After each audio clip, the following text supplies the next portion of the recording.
Hello दोस्तों, जय माँ करणी।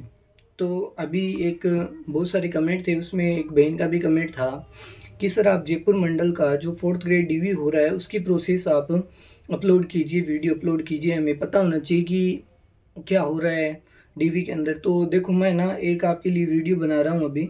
जैसे वहाँ पे क्या है कि एक फ़र्क मैंने ये देखा, जैसे जयपुर मंडल की बात करता हूँ तो मैंने फ़ोन करके पूछा था किसी बंदे से, वो भी जयपुर मंडल में डीवी करवाई है। तो देखो मैं बात बता देता हूँ, सीक्वेंस सारी वही रहने वाली है कि जो यहाँ पे मैं आपको लिस्टेड भी दिखाऊंगा सारी फ़ोटोज़ के माध्यम से।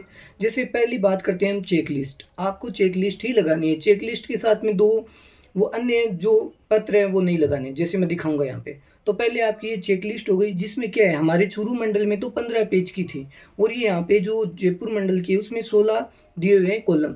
तो फर्स्ट कॉलम में आपको दिया हुआ है, देखो यहाँ पे कि विस्तृत आवेदन निरीक्षा प्रपत्र, यानी स्क्रूटनी फॉर्म दिया हुआ है और विस्तृत आवेदन के साथ। तो विस्तृत आवेदन का मतलब क्या है कि आपको पहले तो ये एप्लीकेशन फॉर्म लगाना है। समझ में आई बात? पहले एप्लीकेशन फॉर्म लगाओगे, फिर आपको क्या है, एप्लीकेशन फॉर्म के बाद में आपको एडमिट कार्ड लगाना है। एडमिट कार्ड लगाओ तो आपकी इच्छा है, नहीं कोई कंपलसरी नहीं है एडमिट कार्ड लगाना, लेकिन कंपलसरी एप्लीकेशन फॉर्म है। पहले एप्लीकेशन फॉर्म लगाना है, क्योंकि इसमें क्या रखा है, विस्तृत आवेदन। तो पहले एप्लीकेशन फॉर्म लगाना, फिर आपको क्या लगाना है, स्क्रूटनी फॉर्म लगाना, जो कि आपका 11 या 12 पेज का स्क्रूटनी फॉर्म है, वो भी मैं यहाँ पे दिखा दूंगा। और स्क्रूटनी फॉर्म में आपको याद रखना है कि जो स्क्रूटनी फॉर्म के लास्ट में सेल्फ अटेस्टेड आएगा, तो यहाँ तक ये पूरा माना जाएगा स्क्रूटनी फॉर्म। ठीक है, तो ये सेल्फ अटेस्टेड तक आपको स्क्रूटनी फॉर्म लगाना है। फिर इसके बाद में आपको क्या करना है, सेल्फ अटेस्टेड फॉर्म जो आपने हाथ से भर के स्कैन करके वहाँ पे अपलोड किया था, वो इसके तुरंत बाद आपको लगाना है। अब बात आती है, देखो इसमें क्या है, तो ये स्क्रूटनी फॉर्म हो गया। स्क्रूटनी फॉर्म में क्या है, बाद में आपको क्या है, स्क्रूटनी फॉर्म के जस्ट नीचे आपको क्या रखनी है, फीस की रसीद रखनी है। जो आपने 100 रुपये का चालान कटवाया था, वो आपको फीस रसीद रखनी है। तो मैं वापस अगेन रिपीट करता हूँ, पहले एप्लीकेशन फॉर्म, एडमिट कार्ड आपकी इच्छा हो तो लगाओ, क्योंकि इसमें प्रावधान ये है कि वहाँ पे अनाउंसमेंट में कहते हैं कि विद्यार्थी कैंडिडेट डॉक्यूमेंट ज़्यादा से ज़्यादा लगा सकता है, कोई दिक्कत नहीं है, लेकिन कम नहीं होने चाहिए किसी भी प्रकार से। तो पहले एप्लीकेशन फॉर्म, फिर एडमिट कार्ड, फिर आपका स्क्रूटनी फॉर्म 11 या 12 पेज का सारा, फिर आपकी फीस रसीद जो आपने कटाई थी स्क्रूटनी फॉर्म में, तो वो फीस रसीद होनी चाहिए, वो भी मैं आपको यहाँ पे दिखा दूंगा। तो ये 4 चीज़ें हो गई। फिर आपको क्या करना है, देखो फिर मैं साथ में यहाँ पे आपके टेम्पलेट टाइप में दिखाऊंगा सारी चीज़ें। फिर आपको देखो मैट्रिक, हाई स्कूल और सेकेंडरी, तो यहाँ पे दिया हुआ देखो मैट्रिक, हाई स्कूल और सेकेंडरी। तो देखो आपको जितनी भी आपकी क्वालिफिकेशन है, जैसे यहाँ पे दिया है देखो,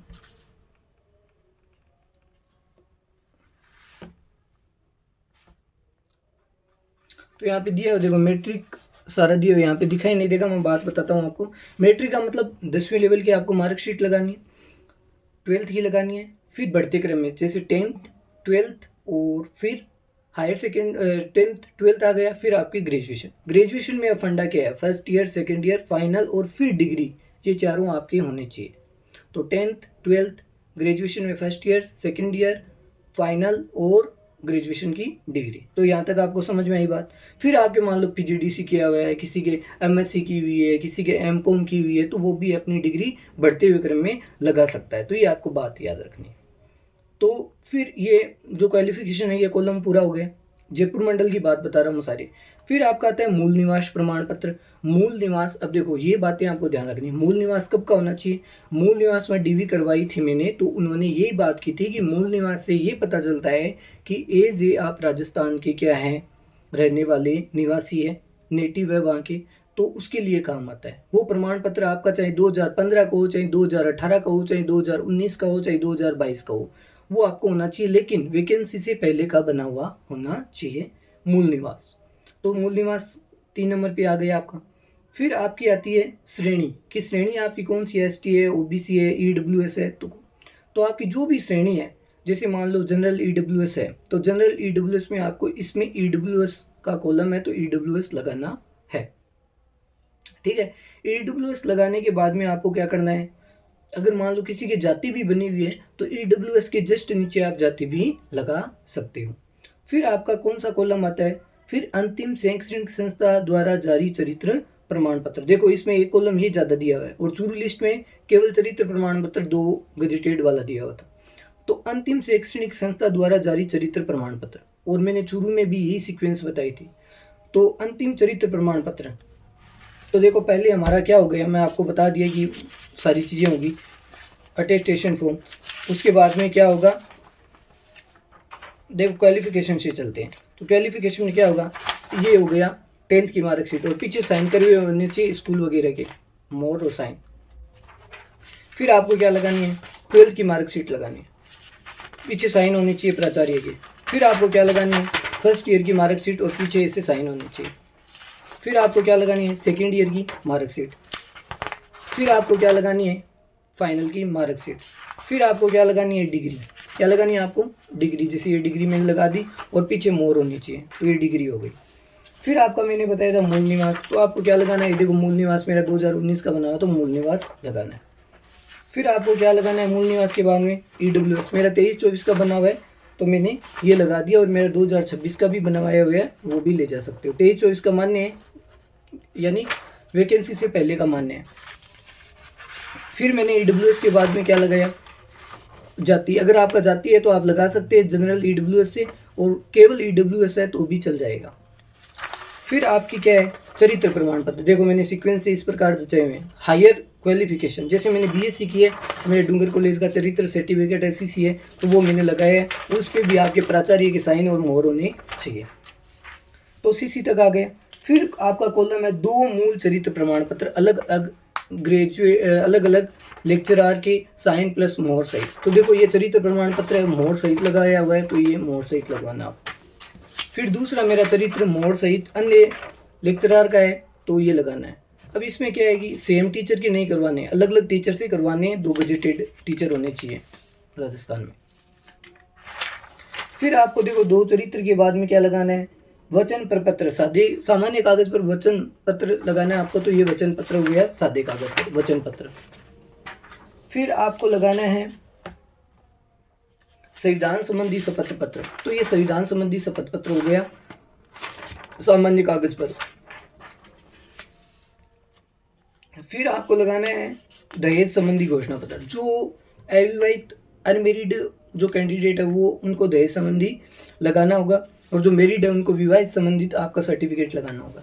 तो ये देखो दहेज संबंधित 50 रुपये की स्टाम्प पे आपको बनवाया, और पीछे साइन और मोहर होना चाहिए, और इसकी आगे और पीछे दोनों की कॉपी करके आपको लगानी है, दोनों सेटों में। फिर आपका क्या है, दहेज के बाद में क्या है, विवाह प्रमाण पत्र है। आप चेकलिस्ट देख सकते हो, मैं उसी प्रकार चल रहा हूँ। फिर विवाह प्रमाण पत्र, जैसे विवाह नहीं हुआ है तो वो नहीं लगाना है उसको, और जिसका हुआ है उसको मेरी सर्टिफिकेट लगाना है इस कॉलम में। फिर आपको ना आता है संतान संबंधी। देखो संतान संबंधी है, लेकिन क्या होनी चाहिए, मोहर, नीचे मोहर, और फर्स्ट ग्रेड के लेक्चरर की साइन होने चाहिए। फिर संतान संबंधी के बाद में क्या है, सामान्य घोषणा पत्र। देखो ये सामान्य घोषणा पत्र है कि मैं चतुर्थ श्रेणी कर्मचारी भर्ती में अंतरिम रूप से चयनित हुआ हूँ, तो इस प्रकार से घोषणा पत्र बनवाना है आपको।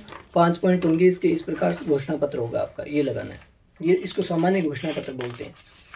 फिर आ गया आपका विकल्प पत्र। अब देखो विकल्प पत्र में आपको यही बात ध्यान रखनी है, जो जनरल, ठीक है, और अगर यदि लगाना चाहो फिर भी कोई दिक्कत नहीं है, आप लगा भी सकते हो, वरना कोई दिक्कत नहीं आएगी। जैसे विकल्प पत्र इस प्रकार से होगा, सादे कागज। फिर आपका क्या आता है, नमूना हस्ताक्षर। घर से ही, अब देखो इसमें भी बात है, घर से ही आपको नमूना हस्ताक्षर प्रपत्र, यानी घर से ही भर के ले जाना है। और एक में तो क्या लगाना है, जो आपने हाथ से भरा है वो ओरिजिनल कॉपी, और एक में ये डुप्लीकेट यानी कॉपी निकाल के दूसरे सेट में लगानी है, और नमूना घर पे भर लेना, ताकि वहाँ पे DV में कम से कम आपका समय बच जाए और जल्दी DV हो जाए।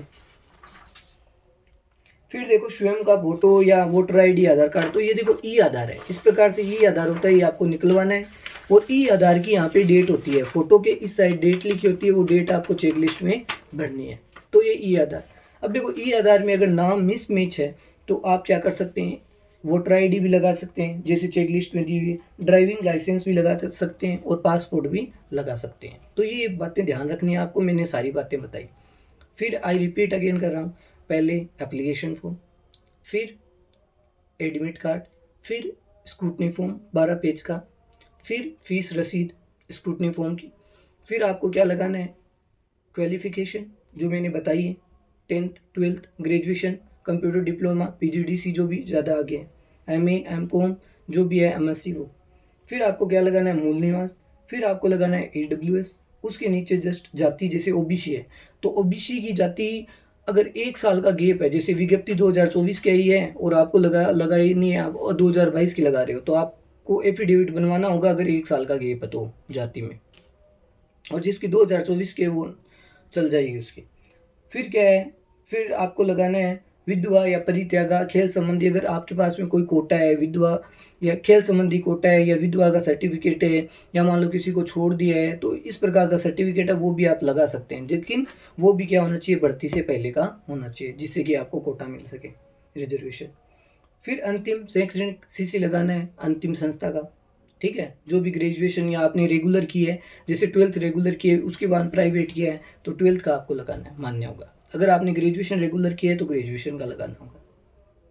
फिर आपको 2 मूल चरित्र प्रमाण पत्र दोनों गजेटेड ऑफिसर के नीचे साइन होने चाहिए। फिर आपको लगाना है वचन पत्र, फिर लगाना है संविधान का, फिर दहेज का घोषणा पत्र, फिर विवाह प्रमाण पत्र लगाना है, और फिर संतान संबंधी घोषणा पत्र, और उसके नीचे साइन होने चाहिए लेक्चरार के मोहर सहित संतान वाले पे। और अगर संतान वाले में किसी के मान लो अनमेरिड है, अविवाहित है, तो उसमें 0 भर देना आप, क्या भर देना, 0। और जिसके बच्चे हैं वो बच्ची बच्चा जो भी है 1 2 जो भी है वो भर देना उसमें। सामान्य घोषणा पत्र, और फिर विकल्प पत्र, और फिर नमूना, और फिर आधार कार्ड। अगर आधार कार्ड में नाम मिसमैच है तो आप वोटर आईडी, अन्य डॉक्यूमेंट जैसे लाइसेंस और पासपोर्ट ये भी लगा सकते हैं। तो ये पूरी जयपुर मंडल की जानकारी थी, और ये सारी लिस्ट थी जयपुर मंडल की जो मैंने आपको बताई है। पूरा देख के और एनालिसिस करके आपको सारी चीज़ें बताई है। अगर इस प्रकार से आपका अगर डॉक्यूमेंट तैयार है तो आपके डीवी में मात्र 10 या 5 मिनट लगते हैं, वहाँ पे 10 मिनट हाईएस्ट है, आपके 10 मिनट लगेंगे। आपको 3-4 प्रक्रिया से गुजरना होगा जो मैंने वीडियो में मेंशन कर रखे हैं कि किस प्रकार से आप अंदर जाते हो, एंट्री कैसे होती है, सारा अंदर का माहौल कैसे होता है, मैंने सारा कुछ बता रखा है। यही किसी ने कर दिया कमेंट तो मैं वीडियो बना देता हूँ आपके लिए। और आपको चेक लिस्ट पे यहाँ पे फ़ोटो लगानी है राइट साइड में, और आपको बढ़िया सा नाम, जन्म दिनांक, रोल नंबर, ईमेल, मोबाइल, ये सब आपको भरने हैं। और इसमें चेक लिस्ट में दिया हुआ है कि आयु वर्षों में, तो जो आपने वो अटेस्टेशन फॉर्म में जो आयु लिखी थी ना, 23 साल 24 साल, जो भी आपके एग्ज़ाम के अंदर आप हुए थे 23 साल 24 साल 5 दिन, वो लिखना है यहाँ पे, वो आयु लिखनी है आपकी। और मैंने सारी अब चीज़ें आपको बताई है, आई होप आपको समझ में आया है। और मैंने पूरा वीडियो बनाया है अभी जयपुर मंडल का, तो आप ये देख लेना, और मैं आपके यहाँ पे अटैच कर दूंगा सारी चीज़ें। धन्यवाद।